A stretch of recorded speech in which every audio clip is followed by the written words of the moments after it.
Well, hey guys, in today's video, I wanted to go over one of the most commonly asked questions that I get. Hey Al, which dog toy should I be using for my dog? So what I've done is I've gathered some of the different toys that I end up using with my own dogs, and I'm just gonna kind of give you an overview of what these different toys do.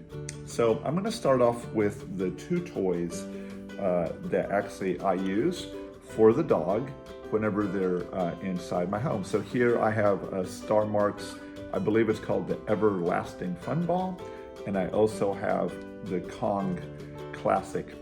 Now these two toys, I end up using these two toys inside the house quite a bit, and for any of you guys that have been following for any amount of time, or any of my clients, you guys know how much I love place training, and these are the toys that I actually give the dog when they're on their place.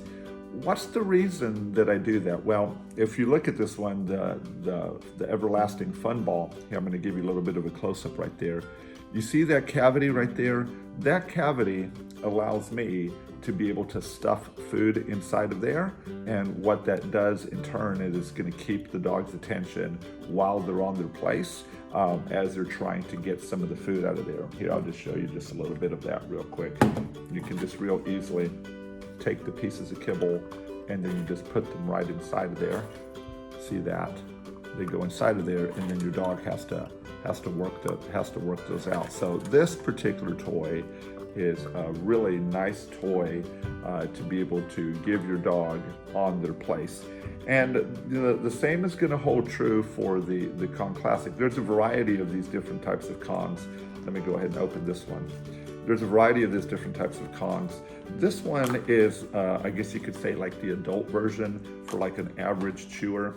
And if you look in there, you can see that cavity as it goes through, so it leaves a little bit of room in the bottom for you to be able to clean it out. And so here, I'll give you a good look right there. You can see right through there as it's got that cavity in there. So, you know, I routinely, and I actually daily, will take dog food, put that inside of the Kong, and I'll do a variety of things. I've got another video that's coming up here soon that I'm going to show you how I actually freeze that inside of there.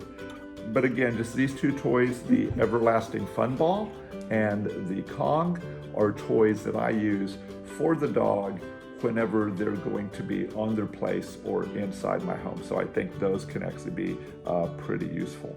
So next up are going to be toys that I actually use to interact with my dogs. And so the two toys that I actually use to play with my dogs, I'm going to again use the Everlasting Fun Ball, but this time, as you can see, I've actually put this rope on there, and the rope really makes it a really fun fetch toy for me and Gabby. The other toy that I use to promote good tugging habits is the leather rag with the rope on the end. These two toys, the Everlasting Fun Ball on a rope and the leather rag on a rope, are toys that don't actually stay together with the dog. They're toys that I'm only going to be using when I want to play an interactive game with the dog. So we'll play the game with the dog, and then these toys end up getting put up. So the ball on a rope, and again the leather tug, are tug toys or fetch toys that I use to play with my dogs, but those do not stay out with the puppy unsupervised. So the final really kind of set of toys are toys that I use outside. I have been known to leave this outside with my dog some, but I really gonna recommend that your dog be supervised, especially if it's just going to be if it's gonna be on the rope. I don't want the dog chewing up on the rope and swallowing it, so I don't let my dogs play with that unsupervised. I will let the dogs play unsupervised with the Everlasting Fun Ball, but I do want to make sure that the ball is actually bigger than the dog's mouth, that when it fits in there, that they actually can't swallow it. So I kind of go oversized on these. But the other two that I really recommend, and every dog's a little bit different, but the two balls, or the two toys that I really recommend, are these fantastic balls that are made by Jolly Pets. Let's see, what's the name on this particular ball right here? Oh yeah, so this one is called the Tug and Toss. It's a really great ball. Not every dog likes it, but some dogs do. What they end up doing is they take the ball and they're carrying it around inside their mouth as they're playing. So that's a really nice ball. I have found that this next ball is the one that the dogs really, really love. And so this is the Jolly ball, and it's called the Romp and Roll. They have some different sizes.